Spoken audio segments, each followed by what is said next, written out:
So here I'm going to hit the space bar. I'm going to do a search for material. And we actually have a clone patch tool that's based specifically for when we're working with materials, like what we have so far. Because the material, again, is just a collection of these channels. So let's grab our material clone patch. So now you'll notice that I have inputs that make more sense, like base color, normal, roughness, metal, and height. So now I'm going to go into my material mode. Well, these guys aren't actually set up to be a material yet, so let's just do it one at a time. So let's connect these in here. So base color, normal. Actually, sorry guys, let me take a step back. I get ahead of myself on this.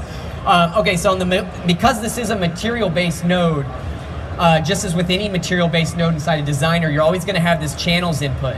And so this is going to allow me to choose what specific channels that I'm working with. So in my case, I have, let's see, base color, I have normal. I don't have a roughness map yet, so I'm going to disable that. I don't have a metallic, I'm going to disable that. I do have ambient occlusion, so we'll enable that. And I do have height. So now this gives me the inputs that I actually need. So here I'm just connecting these guys in.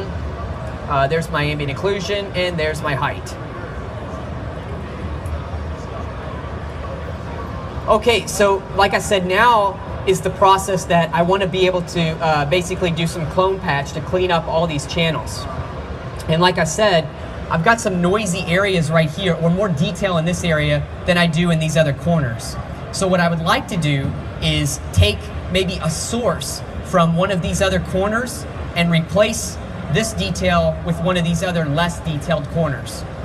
So here you have the transform widget, and at the top of the 2D view, I can choose between my target and my source. So let's set our target first. So I have my target set. I can just take this manipulator and just drag it over into the area that I want to work with. Then I can start to look at my source. So I'm going to grab my source offset, and I'm just going to try to clone from this area right here. Now this is just a standard transform